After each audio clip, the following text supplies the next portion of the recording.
salutarli.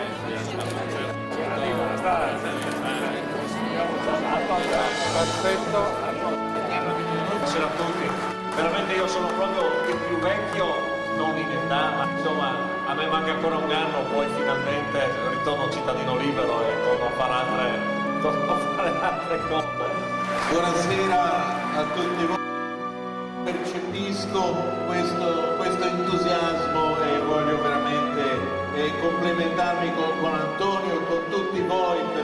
Sono felicissima di essere qua, felicissima se è vero di essere una mascotte.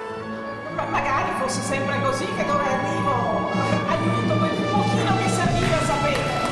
Quel pochino che serviva, perché in realtà Antonio era già stato scelto, come avete detto quella sera, dai suoi cittadini e i suoi cittadini volevano vederlo al lavoro e gli hanno ridato fiducia. Ho cercato di essere ottimista.